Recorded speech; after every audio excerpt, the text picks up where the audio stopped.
So there are a series of milestones that will sort of help with that on that journey. Let me talk about a few of those. And for milestone number one is to set opening day expectations. And I can't overstate the importance of this, because expectations will kill you if you do them wrong.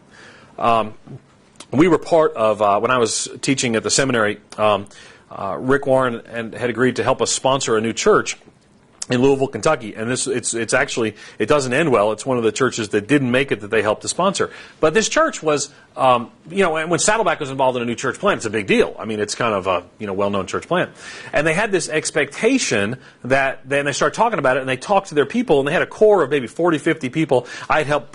Saddleback had a pastor that they had suggested, and we interviewed him, felt good about him. And they wanted 500 at the first service, is what this pastor wanted. His name was Dale. We're going to have 500 at the first service. Well, and there's nothing wrong with 500 at the first service. Just recently down in Florida, a church planter friend of mine had 500 at the first service.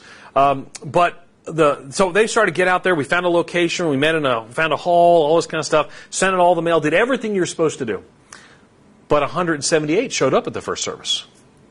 Now I got to tell you, I'd be pretty pleased with 178 people showing up at my first service. But the difficulty, when you had set the expectation way too high for the community, the church was demoralized and 9 months later was gone. Now, they could have done fine. If their expectation was 100, they would have been so excited about it, they would have dropped down to the 80s or 90s and pressed forward from there. You can't do the large launch everywhere.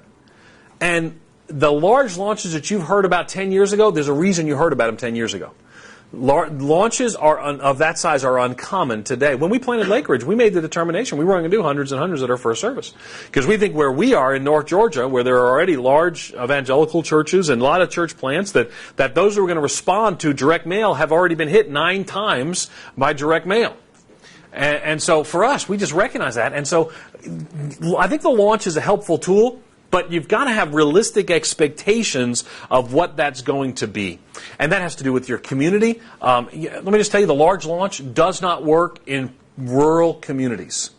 I shouldn't be so blanket. It usually doesn't work in rural communities, and here's why. The large launch assumes that there's a bunch of people who don't know you and don't know your church are going to show up as anonymous visitors on the first day. Well, if you're in a town of 5,000, everybody knows you, and everyone knows the people who are going to go. If you want to learn about rural church planting, the book to read is Big Dreams in Small Places, which is a book specifically on rural church planting in North America. It's a good resource. You get it at churchsmart.com. And that's a good resource. So it doesn't work in really small rural areas. It tends to be less effective in areas that are resistant to direct mail. In our case, we're not resistant to direct mail, but there's so much of it. So you've got to kind of think through, is that our strategy? And then set realistic expectations. How do you do that? Well, find out what other churches, remember back to our first session, find out what other churches in similar communities have done recently and if the large launch has worked for them. And then, don't set unrealistic numerical goals, but have that expectation. And so you define opening day expectations, you define 3-month post-launch expectations, you define 1-year post-launch expectation. I think a lot of churches, I don't think this is a bad rule of thumb, but it might give you a rule of thumb to work from. A lot of churches will launch, and what they want is a year later for their average attendance to be the attendance at their launch. It's not a bad strategy, not a bad goal to shoot for, except if you do it on Easter Sunday. I actually don't encourage churches to launch on Easter Sunday. And the reason is that there's such an incredible letdown the week after that sometimes it's hard to recover. And soon you're into summer, which in most communities is a time when attendance goes down. Now, if you're going to launch in the spring, because you can't, if you show up in the summer before and you can't launch by the fall, then you're probably going to have to launch in the spring. I find the best days to actually launch on Palm Sunday, the Sunday before Easter, because then you've got a good attendance on Palm Sunday. They got to come back on Easter. I mean, it's the thing. And by then, you've got a little bit of a pattern. So launches tend to be most effective on the spring and the fall in most communities. And the reason for that is that in most communities, church attendance increases or decreases like a 2-humped camel. Church attendance tends to go up in the fall, down in the winter, up in the spring, down in the summer. In most communities. I was consulting with a church recently in North Carolina, and their attendance tends to go way up in the summer and way down in the fall. Okay, but most communities, so whatever it is in your community, the time to launch your church, and really the time to launch new ministries as a whole, is when people are more open and receptive, when they're coming back to church, when they're trying new things, that hump in the fall and that hump in the spring. That's the time to do that, because then you build on that momentum. So launching new things when your people are on vacation more than any other just doesn't make a whole lot of sense. Now, when does that work? Well, for the fall, that typically means September. It doesn't mean Labor Day.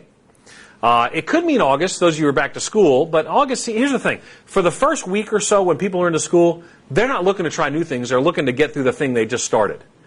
And the same thing is with Labor Day. People say, well, I want to launch after Labor Day. I encourage church planners to launch 2 weeks after Labor Day, because Labor Day, the last fling of the summer, and then people the next weekend are just trying to recover. So maybe mid-September to mid-October is kind of a good time to launch. This is just my observation for what it's worth. And also at springtime, Palm Sunday tends to be a good time to launch. Some churches have found more and more that the new year is a good time to launch. I was a little skeptical about that. Right at Y2K, several churches wanted to launch, and I was kind of concerned because I thought we'd all be in underground bunkers hoarding food. But they launched on that day, and it worked for them. A lot of people making that New Year's resolutions, health clubs do that. They say, come sign up, et cetera, et cetera. And so this became kind of tied into that. And here's what it is. It's tied into human need. And people have a need for community when they come back from being traveling, and that's why fall tends to work after summer, and spring, and also the beginning of the year may work. So those opening day expectations have to be set, and again, see that launch as part of that strategy.